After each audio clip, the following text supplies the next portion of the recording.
बिस्मिल्लाहिर्रहमानिर्रहीम। Welcome to Harvard academy. English vocabulary के आज के सेशन में हमने दो नए वर्ड्स जो सीखने हैं उनकी तरफ मूव करते हैं। The abyss of forgiveness. Abish क्या होता है और फॉरगिवनेस यानी कि माफ़ी की खला। द अबिस ऑफ फॉरगिवनेस यानी कि आप जितनी बड़ी खला हो उसको माफ़ कर देने से वो फिल हो जाती है। तो इसका ये उन्वान बनता है। दो वर्ड्स हैं आज के लेसन में हमने जो सीखने हैं।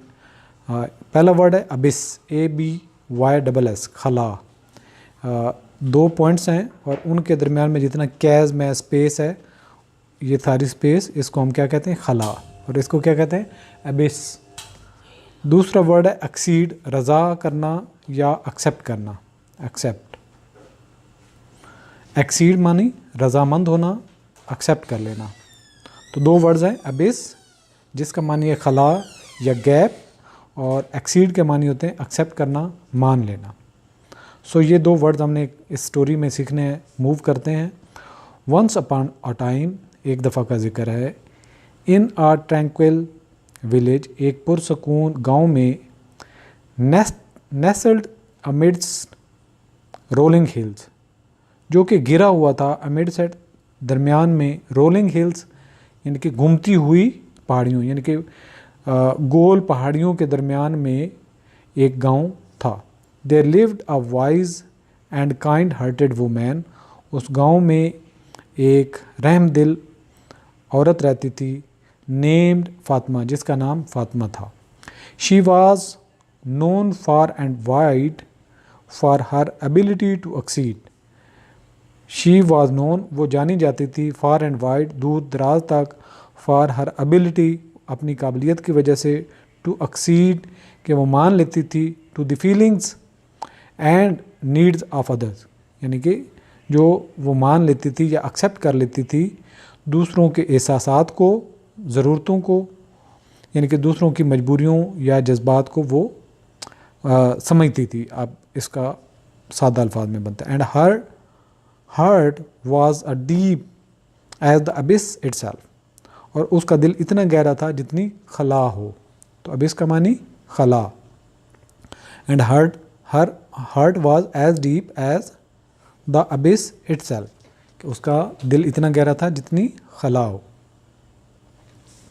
वन डे, एक दिन, अ हीटेड डिसएग्रीमेंट इरप्टेड, कि एक जो अदम समझौता है कि या एक कह सकते हैं एग्री होना, मुत्तफिक होना, या डिसएग्रीमेंट यानी कि गैर इत्तफाक, इरप्टेड उठ पड़ा या बन गया, इन द विलेज, गांव में, बिटवीन टू फैमिलीज, दो ख़ानदानों में अदम इत्तफाक उठ खड़ा हुआ।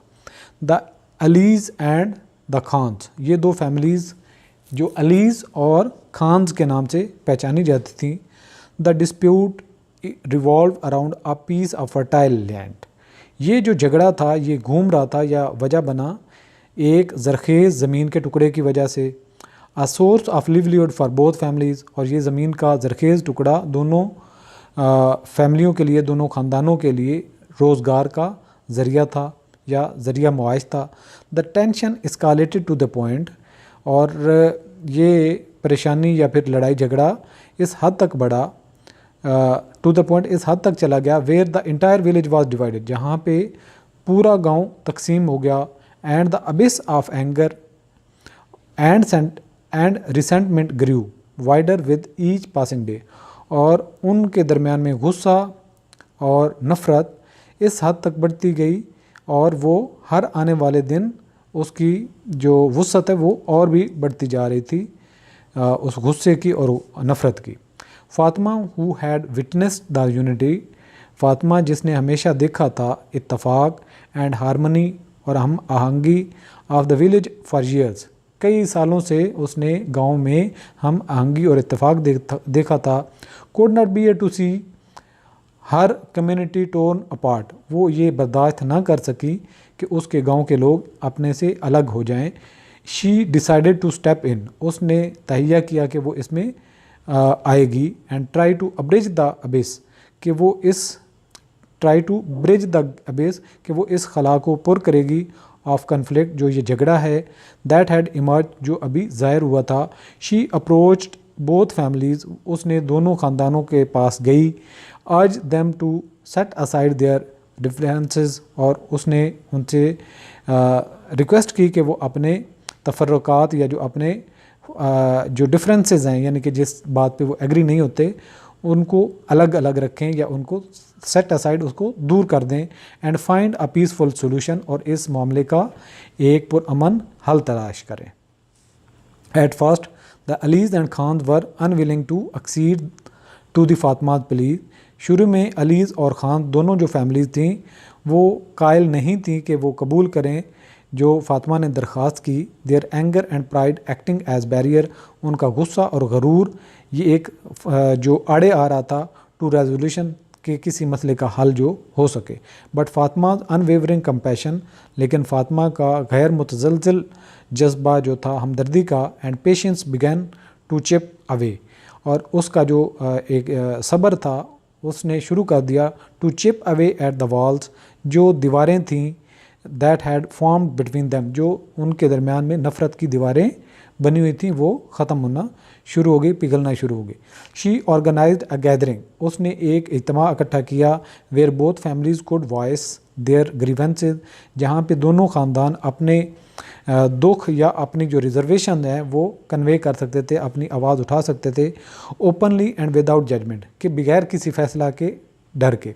स्लोली, आहिस्ता आहिस्ता, as they listen to each others perspective, जैसे जैसे उन्होंने एक दूसरे का पॉइंट ऑफ व्यू या सोच का बारे में मालूम हुआ, दे बिगन टू रियलाइज़, तब उन्हें एहसास हुआ the futility of their feud, कि उनके झगड़े की बेवकूफ़ियत का आलम क्या था, द अबिस ऑफ मिसअंडरस्टैंडिंग, और ये जो खला पैदा हुई थी ये आपस में ना समझने की वजह से बिगन टू श्रिंक हुई थी, और अब वो ख़त्म होना शुरू हो गई जैसे जैसे उनको एक दूसरे के पॉइंट ऑफ व्यू का एहसास हुआ। इन टाइम विद फातिमा's गाइडेंस, फातिमा के मशवरे से the Alis and Khan found a compromise, उन्होंने एक समझौता कर लिया, that not only resolve their land dispute, जिसकी वजह से ना सिर्फ उनकी ज़मीन का मसला हल हुआ, but also strengthen the bonds between them, बल्कि उनके दरमियान में रिश्ता और भी मजबूत हुआ। They agreed to share the land, वो इस बात पर मुत्तफिक हुए कि वो ज़मीन को तकसीम कर लेंगे या बांट लेंगे, and work together for the benefit of the entire village, और गाँव पूरे गाँव के फ़ायदे के लिए मिलकर उस पर काम करेंगे। The reconciliation of the feuding families had a profound impact on the village as a whole.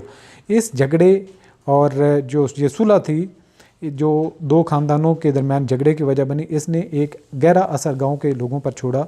The abyss of division, यानी कि जो तकसीम की एक खला थी, वाज रिप्लेस्ड, उसकी जगह ले ली with an abyss of forgiveness, यानी कि माफ़ी की जो खला है, यानी कि जो माफ़ी बहुत बड़ी दिल करके माफ़ी दी थी, उसने डिवीज़न की अबिस को फिल कर लिया, खला को पुर कर लिया, एंड यूनिटी और इत्तफाक की जो ये एक अबिस थी, deeper and more enduring than ever before, और उनके दरमियान में रिश्ता जो है पहले से कहीं ज़्यादा मजबूत हो गया। The villagers learn the valuable lesson, और गांव के लोगों ने ये एक अहम सबक सीखा, दैट व्हेन इंडिविजुअल एक्सीड, कि जब लोग कबूल करते हैं टू देयर बेटर नेचर्स, के अपने बेहतर फितरत के लिए, एंड चूज़ फॉरगिवनेस, और माफ़ कर देते हैं, ओवर ग्रजेस, जब उनको एक दूसरे पे गम और गुस्सा होता है, they can mend even the deepest divides, कि वो फिर बड़े से बड़े जो तकसीम है उसको भी ख़त्म किया जा सकता है,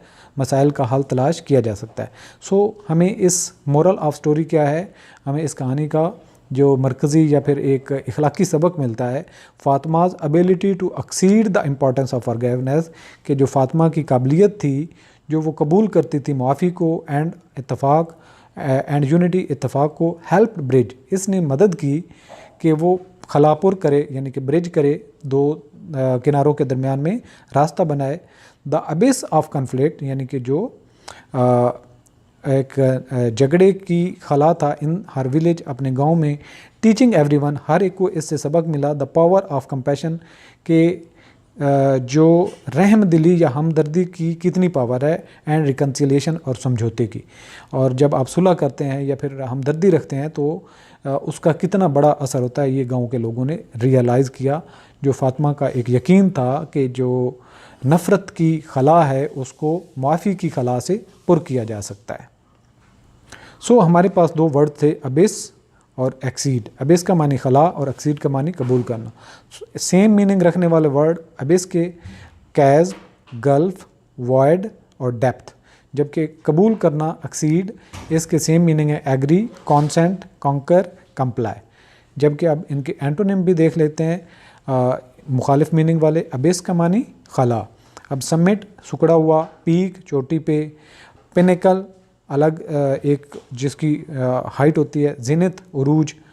इसी तरह से सेम मीनिंग रखने वाले जो ये वर्ड हमने पहले देखे। अभी एक्सीड के एंटोनिम आप अगर देखें, एक्सीड का मानी होता है कबूल करना, जबकि जो चीज़ कबूल ना की जाए वो एंटोनिम होगी रिफ्यूज़, डिक्लाइन, रिजेक्ट, डिनाई। ये इसके एंटोनिम्स हैं।